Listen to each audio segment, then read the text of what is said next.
Initeka n'umunezero ntangere vyo gusubira kubana namwe banywanyi bacu mubana natwe mu makuru n'ibiganiro vya misi yose tubandanya gushikiriza kuri no mbonesha kure yacu kandi yanyu Muhuza TV. Uyu numwanya tugiye kubageza ko amakuru biriko biravugwa bigazwe ko muri kano kanya ngaha mu gihugu c'u Burundi, akaba ari amakuru tuza kugaruka cane ko biriko biravugwa mu gisata ca politike be nibiriko biravugwa mu mugambwe CNDD-FDD. Inyuma yaho ku munsi w'ejo haza gutangura igikorane kidasanzwe cy'uyu mugambwe gitegura amatora ndetse n'ikoraniro kaminuza ry'umugambwe bizoba ku munsi w'Imana igenekerezo ya 2025 uyu mwaka w'ibihumbi 2026. Ndabaye kaze rero muri ano makuru bivanye naho mudukurikirana muherereye mwe muri ngaha mu gihugu c'u Burundi mu ntara zigize ubuseruko, ubumanuko, uburaruko, uburengero, abadukurikirana baherereye mu bihugu bigize akarere ka Afrika y'ubuseruko, abari ku mugabane wa Afrika ndetse n'abari mu makungu ya kure, mwese ndabakengurukiye kandi bakaze muri ano makuru. Nimugiye ku munsi w'igenekerezo 14/0 uyu mwaka w'ibihumbi 2026 hari hasohotse igitabo gihimbaza amateka y'ubutwari bwa Evariste Ndayishimiye. Benshi iki gitabo ntibaramenya ibirimwo, ariko gisoma imitwe y'amajambo titre uratahura inkuru igamijwe kuri ico. Tubaye turabemerera ko tuzobangutsa kugisoma mu minsi mike cyane, tuzoca tubacira ku mayangu ubeshi ngo bwose bucanditsemwo. Hari benshi mu bahinga mu vya politike babona ko iki ari igitabo coba kije gutegura President Evariste Ndayishimiye kugira ngo mu mwaka utaha azotangwe nk'umukandida muri CNDD-FDD. Ni igitabo gifise impapuro amajana 4, ibindi ntaco bivuze, nta nico bitwaye hanini umwuko n'ikiriko. Naho zoba impapuro zine gusa urashobora gusanga zohindura ubuzima bw'abantu benshi na cane urunganwe. Kandi naho zoba 5,000 navyo ntaco bitwaye, umwuko uguma ari ikiriko. Umutwe w'amajambo mukuru uvuga uku: une nation en marche. Tugeranije mu rurimi rwacu ku vy'abanditsi bashatse kuvuga igihugu civyukiranije. Aha ngo ntimumyiniyoreka kumva ko ngo harimo ububeshi bweruye aho igihugu kiri mu guhenuka ariko ngo civyukiranije. Bamwe bati abategetsi batahura baravye amamiliyaridi biba bakaja kuyanyegeza hanze hari imiryango irya rimwe ku munsi kandi ikorera leta. Aho nituvuze ababurara bakabwirirwa. Igitabo gifise uyundi mutwe w'amajambo munsi ugira uti muranunge, usobanura imitego yatezwe mu myaka 60 yarasenyuwe. Ndayishimiye ngo bene isura nshashe y'u Burundi. Hana bacangiro ngo banditse igitabo bashatse kurema mu mitwe y'abasomye ko icatumye Evariste Ndayishimiye ananirwa muri iki kiringo cyose yareka kosora ivyononywe muri kahise. Ngaho banditse bihendera nuko ku rubuga rw'ibikorwa tuzi ko no gukosora vyamutaye kuwa amazi. Gisura nshashe y'u Burundi abanditse batubwira iri hehega yemwe ko tubona ahubwo isura y'u Burundi yafutanywe bimwe vy'akambaro kibara. Abanditse bakabandanya ubwanyuma bati inyandiko kwihagarara ko bimwe vy'imboneka rimwe hamwe n'imbogamizi ku murindi w'amahinduka yerekeza mu mwaka w'ibihumbi 2040 umwaka w'ibihumbi 2060. Abanditsi ngo babaye babeshi kuko Ndayishimiye ngo kwihagarara ko vyaramutaye kwa amazi, kuko iyo mbona kazoza yamabwira abarundi ko ku Burundi buriko burajamwo ngahubwo igipimo cerekana ko turiko dusubira inyuma kera cane, aho na sogokuruza wa Ndayishimiye atari bwabeho. Ngo kwibitwumva mw'iyi mitwe itatu y'amajambo gushira ko n'ivyavugiwe aho cyasohorewe naho tutaracisomera mu mvaho ibikigize biraboneka. Bamwe bavyita ububeshi gusa bugamije kweza Ndayishimiye kubimaramare vy'imyaka 5 amaze nkaho umengo ari mwitiro. Dufatiye kubivugwa muri iki gitabo tukanagendera ku majambo kandi President Evariste Ndayishimiye yahavugiye. Iki gitabo kije gutegura umutima wa Reverien Ndikuriyo n'abandi barundi bavuga ko badashaka Ndayishimiye mu mwaka uza w'ibihumbi 2027. Gubenye nubwiwe mu ijambo ryiwe yidodombye ko atahura igituma birigwa barabaza ko azitoza mu mwaka uza w'ibihumbi 2027. Bamwe bati umwumvirije asa n'udatahura abatamushaka igituma bamufitiye inzigo. None muribuka ko aheruka kubivugira imuramvya mu mpera z'umwaka ko anezerewe no kumva ko abarundi bamukunda kandi ata muntu yaramubwiye ko amukunda. Iki gitabo rero kije kurata ivyiza vy'igitangaza vyaranguwe na Ndayishimiye kugira ngo kibeshuza bavuga ko atashafise azobwira abarundi mu mwaka uza w'ibihumbi 2027.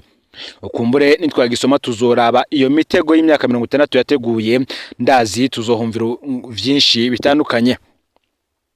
Ndashimiye kandi ngaritegure cyane umwaka uza w'ibihumbi 2027 ngo biraboneka ko abacanditse bamaze kuba abagurano. Abazwi cyane ngo nka Dr Janvier Ndirahisha yamenyekanye cyane igihe yari umushikiranganje w'indero. Alain Ndikumana wa mushikiranganje mushashajejwe ikigega ca leta akaba nasoma mbiki wandayishimiye mu migambi yo kumaramaza ndikuriyo. Gabriel Rufyiri atwara ishiramwe ryigenga urukome akaba n'umukozi w'iperereza wa CNDD FDD.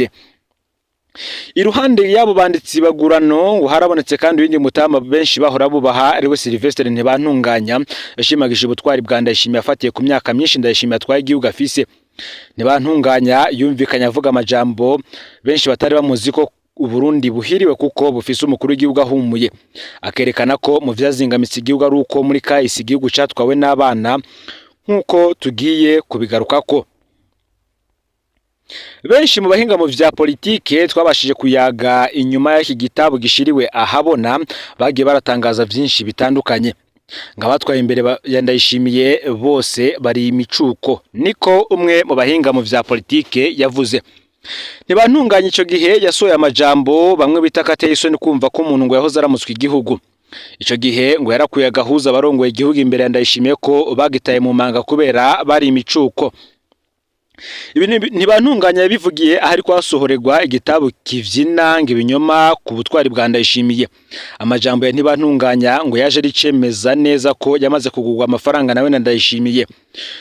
Hari urubuga rwatangaje iyi nkuru turiko tubageza ko ngo ntirwirengagije ko abatwaye igihugu bagiye barakora amakosa nawe nyene arimwo. Ariko kuvuga ko muri rusangi igituma Burundi bwazingamye vyaturutse ku myaka mike y'ababutegeka aha ngo yarenze akarimbi. Ubutumwa yatanze bufise intego yo kuyobeza abakiri bato ngo ntitwari tuvyiteze kuri Sylvestre Ntibantunganya. Ibi Ntibantunganya bivuze ashimagiza ubutwari bwa Ndayishimiye bubeshwa muri ico gitabo. Igitabo kibesha ko Uburundi bwatoye akajisho kubera ubutwari bwa Ndayishimiye. Abanditsi ngo baguzwe amafaranga ya Ndayishimiye bakerekana ko Uburundi buri ku murindi uteye ubwoba w'iterambere ryerekeza mu mwaka w'ibihumbi 2040. Ukuri Ntibantunganya we ngarabesha neza ko Burundi buri ko burandika amateka kubera imyaka myinshi Ndayishimiye afise. Bwa bundi ngo ntibabesha ko umuntu asaza acika nk'umwana. Tubibutse ko kandi iki gitabu Ntibantunganya ariko agifasha kuririmba ibinyoma ngo vy'ubutwari bwa Ndayishimiye mu gihe raporo zo ku rwego rw'isi zerekana ko mu mwaka w'ibihumbi 2025 umurundi yinjiza ibihumbi 120 vy'amafaranga y'amarundi ku kwezi.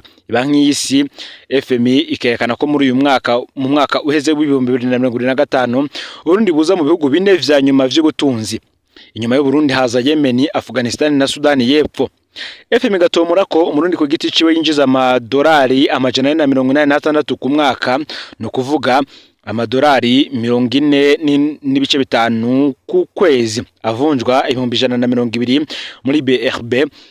Naho duhera twibaza rero uyo muvuduko w'iterambere ringana mu mwaka w'ibihumbi 2060 ngaho Ntibantunganya awubonera. Ngo burya ngo benshi ntibari bazi ko Bantunganya nawe afise impano nk'iza Ndayishimiye ngo zo kutagira isoni. Ibi akaba ari ibibandanya gutangazwa n'abahinga batandukanye baravye cane ingene igihugu cifashe muri no minsi. Bamwe bati ngo Ndayishimiye ntazigera kabakaba icubahiro ca Rwagasore na Ndadaye. Sogokuruza yari yamaze ati umugabo sura ucumu, imyaka nta kivuze mu gutwara ahubwo igihambaye n'ubuhinga. Ntibantunganya adendekeranya ko Ndayishimiye ariko abishobora kubera yinjiye mu mabanga afise imyaka 53. Ngahoho duhava tuvuga ko umuntu ashaje wewe acika umwaka ku gihugu, ariko singaha duhagaze. Umuntu ashaje n'ukiri muto bose baratwara neza mu gihe atarabajanja. Benshi ngo bakemeza batarya umunwa ko abantu nka ba Micombero na Bankuru nziza bataye igihugu mu manga. Aha Ntibantunganya ngo benshi baramushigikiye, ariko ntibashigikiye na gata bavuga ko bakoze amahano kubera imyaka mike bari bafise, ngo bari bafise imitima y'ubukoko.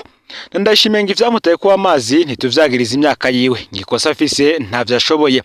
Ngo turafise intwari zine zakoze amateka kandi bari bafise imyaka mike cyane. Ndayishimiye naho yomeneka ngo ntiyopfa yabashikiriye.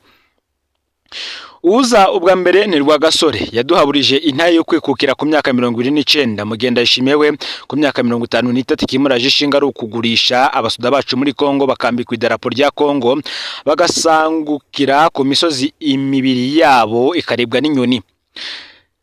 ni mu gihe hari benshi bashimye gufata Rwagasore nk'umukuru w'igihugu naho atatwaye igihugu. Ntibantunganya ngo yumvire ko uretse abo yavuze hari n'umwana muto cyane yakoze ibikora iraro ry'inka kandi anategeka igihugu turetse Ndayishimiye ngo yirirwa yongereza amafaranga yo kumusumira muhiri wiwe mu gihe aba yavuye mu makori y'abenegihugu baba babandanya kwicwa n'inzara, ivyo benshi hanze aha babandanya kwidodombera. Bagaza ku myaka 30 gusa yubatse ibikorwa vya leta vy'intibagirwa, aho twovuga amasharamwe y'ubudandaji, amabarabara, amashuri, ibitaro, amavuriro. Mugenda yishimiye ku myaka 53 ngari kununuza no dusigarira. Ubuyoya ku myaka 38 yarashoboye kwifata mu maso, arategura amatora arayatsindwa, ashiraho intayishize, yongera kandi araganira n'abamugwanye barasinya amasezerano y'amahoro. Mugenda yishimiye ku myaka 57 gatumva ko impunzi zifise ijambo mu gihugu cazivyaye.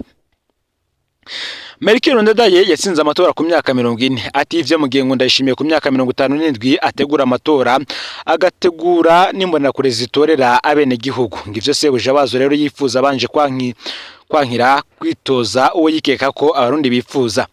Bamwe bati ngo burya inda nimbi ntibabeshe, ngo mwari muzi ko umuntu ashobora gukura ubushinga ntaye ngo si imyaka kandi si ubwanwa, ngo imyaka n'amabuye yarayifise, ngo ubwanwa nabwo n'impene ngo zirabufise. Nkuko tugaruka kuri iyi nkuru yanditswe n'urubuga Umuhisi Ndadaye, ngo urundi bwarazingamye kandi Ndayishimiye ngo nta butwari bamubona ko. Ndayishimiye ngo amaze imyaka 5 ku ngoma, nta na kimwe twovuga ko yatoreye umuti yabo mu vy'ubutunzi, politike canke imibano. Ngo Ndayishimiye yarashitse ku butegetsi igitoro kirabura, amahera mva makungu arakena, isukari bumuzi wibuye, ifumbire icika nk'amaganga y'inkoko, ibiciro biduga ku rugero ruteye ubwoba, ibinyobwa vya Brarudi birabura, ubushomeri bwarongerekanye ku rugero runini cyane, ngo ubutunzi muri make buri ku mfiro. Mu vya politike naho nginjane zaratse indaro, haba hagati canke hanze y'igihugu. Imigambwe, amaradiyo, amasharamwe yigenga bose bakorera ku gitsure. Amatora ngo yagize yo kuko ntashaka guhiganwa, vyageze naho ategura amatora akabuza agatorwa asa kwitoza kuko yikeka ko yohava mutsinda, ngaho nyene amatora akaba mu kajagari n'iterabwoba. Ngo n'umukuru w'igihugu atagira icubahiro mu gihugu kuko aravuguruzwa ukayobegwa ko aze amabanga ajejwe. Ngaho rero ntitwibagiye ibihuha bicivutu biri mu gihugu bijanye n'umutekano. Bamwe bati ntiyigeze ashobora kunagura imigendanire n'igihugu cy'u Rwanda, ngaho bwashitse asukamwe umuriro, ntiyanigeze ashobora kugarukana icizere cy'u Burundi mu makungu cyane cyane Buraya na Amerika, ahora hava imfashanyo zisununuye. Muri make ngo politike y'igihugu kuri ubu ngirateye isoni cyane. Mu bijanye n'imibano kandi ngabarundi barara ntibuca kuko imbonera kure ziragisibije mu kwiba, kwica, gutoteza, kurenganya n'ayandi mabi tutodonda ngo tumare. Inzego z'umutekano, ubutungane ngo nta numwe akora ibitunganiza igihugu na bene cyo kuko akaruta kandi karakamira. Igiturire ngo cariganje mu nzego zose ntiworaba. Ntibanunganya we ngo ariko yegamira igiti ngo cabunzwe kera, nkuko uru rubuga Umuhisi Ndadaye rworwo rubitangaza. Nimbwe kandi mu yandi makuru agezwe ko ariko aravugwa muri kano kanya, tubandanize kubiriko biravugwa i Bujumbura, aho ngo indwara y'ibicurane bitamenyerewe irateye ubwoba abanyagihugu.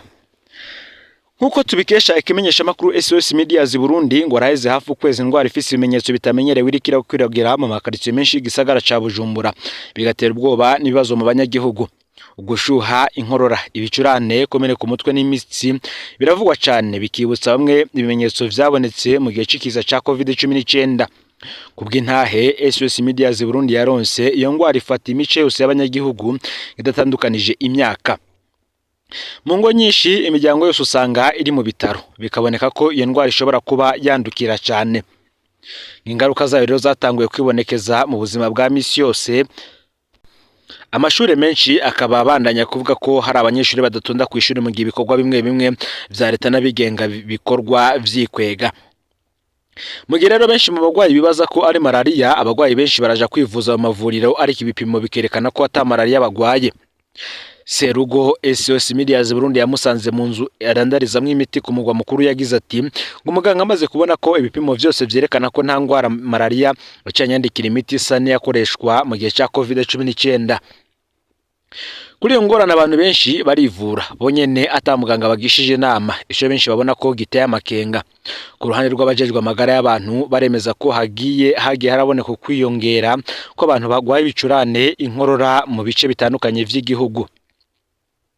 Mu kiganiro yatanze kuri radio n'imbonesha kure vy'igihugu c'u Burundi, umuvugizi w'ubushikiranganji bw'amagara y'abantu Polycarpe Ndayikeza yasavye abanyagihugu kwitura amavuriro yemewe na leta, akagabisha abantu kwirinda kwifatira imiti bonyene no kwirukira mu vyumba vy'amasengesho. Kugeza ubu nta cemezo ca leta kirashobora kwemeza ko iyo ngwara ifitanye isano na COVID-19, ariko ubushikiranganji buramenyesha ko buriko burakurikiranira hafi uko bigenda, bugasaba abanyagihugu kuba maso. Ngo rero amakuru yaragezwe ko muri kano kanya ufyonde subscribe canke sabone niba utarafyonda ko kugira ngo tujuje kanona dushikiriza usangiza no makuru bagenzi aho bari hose kugira ngo nabo baje barabo mu bambiro bashikirwa n'abiriko biravugwa bigezwe ko ngaha mu gihugu c'u Burundi yo ba muri politike agateka kaze na muntu imigenderanire n'andi makungu ndetse n'ibindi vyinshi babiriko biravugwa bigezwe ko n'umuhuza TV. Rero Imana iba hezagire mu bikorwa vyanyu vya misi yose muriko murakora.